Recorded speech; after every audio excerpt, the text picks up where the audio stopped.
Imagine for a moment that your beliefs are not fixed objects, not commandments written in stone, but dancers in an endless ballroom. Some swirl in harmony, others collide, stepping on each other's toes. The passage we're considering speaks of precisely this, how beliefs, often unnoticed, move within us, shaping our bodies, our relationships, even the tremor of the hand as it writes. Seth begins with something simple, almost deceptively so. This is your information. It is within your conscious mind. And immediately we are confronted with a paradox. What is conscious? What is unconscious? What lies before our eyes and yet is hidden? A belief, Seth tells us, can be conscious. We may say, I do not communicate well with my mother. Yet, what clings to this belief, what grows upon it like moss on a stone, remains unseen.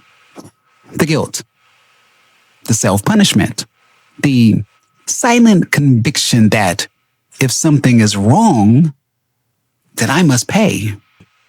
The pendulum, Seth notes, is but a method, a symbol. It is not the magic itself, but a mirror that allows material to be viewed from a new angle. In the same way, all of our methods, whether painting, writing, prayer, or conversation, are pendulums. They swing back and forth, revealing what we hold inside. But what happens when the pendulum is pulled by opposing forces? One belief says, write, express yourself, share these truths with the world. Another whispers, how dare you? You cannot even speak to your own mother. Who are you to communicate with anyone else? And so the pendulum trembles, caught between the push and pull of contradiction. The hand that holds the pen falters. The writing is strained. The very act of communication, which should be smooth, becomes entangled with guilt. Here we see something profound. Beliefs are not airy, abstract notions. They are embodied. They live in the hand. They live in the throat. They live in the eyes. Seth points out that because the writer believed his mother's difficulty lay in speech, he punished his own hand, his instrument of expression. It is as though the body becomes the theater for our inner judgments. Think of how often this occurs. We say, I cannot speak up, and suddenly the throat tightens. We believe, I must carry the weight of the world, and the shoulders ache beneath invisible burdens. The body does not lie. It faithfully enacts the script handed down by belief. Now we arrive at the deeper undercurrent, the belief in punishment. Not merely the specific guilt of failing to communicate with a parent, but the more universal doctrine. If I am wrong, I must be punished. This belief is ancient. It threads through religions, through law, through family structures. Children are taught, misbehave and you shall be disciplined. Nations are told, sin and you shall suffer. The mind internalizes this rhythm and soon we need no other judge. We punish ourselves. In the case Seth describes, the punishment was simple, a trembling hand, a difficulty in writing, a self-imposed obstacle perfectly suited to echo the guilt. And here we must pause and ask, how often does the procrastination, the writer's block, the faltering voice serve as the whip we turn against ourselves? How many dreams are delayed, not by fate, but by the subtle machinery of guilt? Let's talk about the tale of the two wolves, or the conflicting selves. Because here Seth reveals even more. It was not simply one belief, but there were many. One said, you should be with your mother speaking. Another insisted, you should be here painting, communicating to the world through art. A third pushed, instead, you are here writing notes, inner dictating. And so the self was torn, scattered between competing demands. This is the nature of conflicting beliefs. They do not destroy one another. No, they entangle. The result, of course, is confusion, is exhaustion and strain. The body feels it as tension. The mind feels it as restlessness. And yet, once revealed, these conflicts are almost laughably obvious.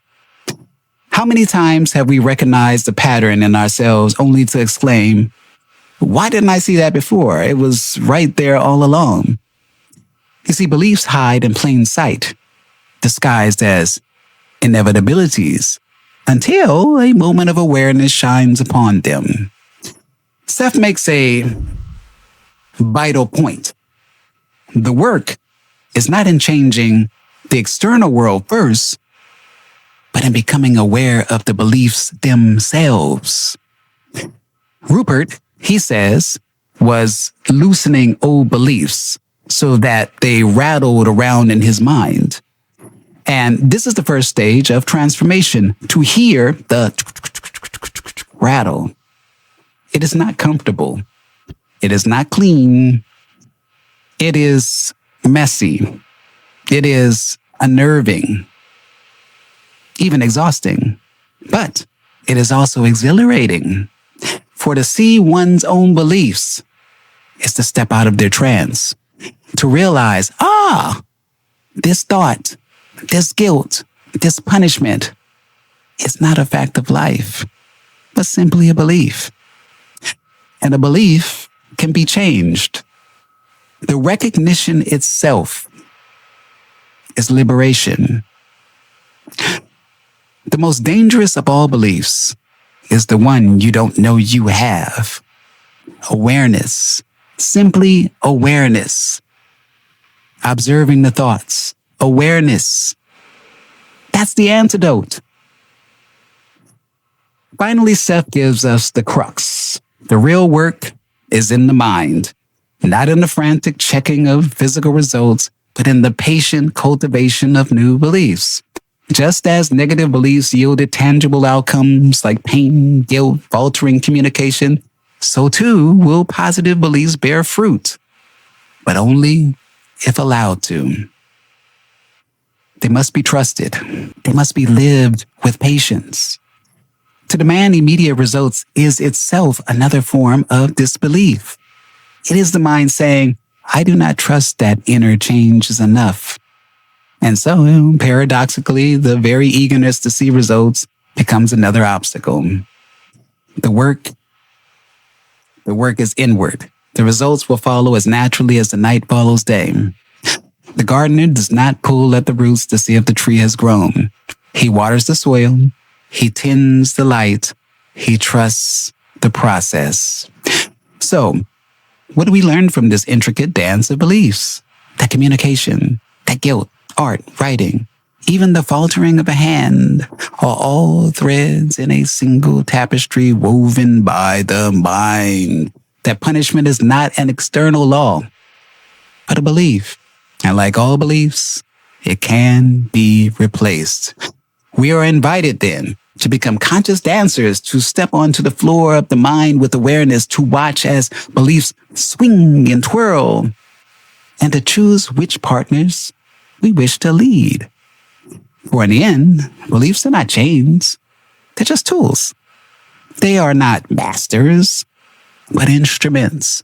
And once we see them clearly, once we know that they are ours to shape, then the dance changes. Then the hand steadies. Then the voice clears. And the communication flows once more. This is the lesson Seth offers, and is one worth carrying. That the work is in the mind, and that the world, in all its richness, follows wherever the mind leads. This marks the end of Seth Speaks, The Nature of Personal Reality. This was a little bit of a chit-chat, part one chit-chat of our part 19. What did you think about this particular passage? Please leave it in the comments below. Don't forget to like, subscribe, and share. And as always, thank you for watching. Thank you for listening. I am Tony Victory, a wolf uncaged. Until the next time, peace. If you found something in this video that sparked a thought, shifted your perspective, or just made you feel more grounded, consider showing some love by buying me a coffee. It helps fuel the channel, keeps the uploads coming, and lets me know that the content matters to you.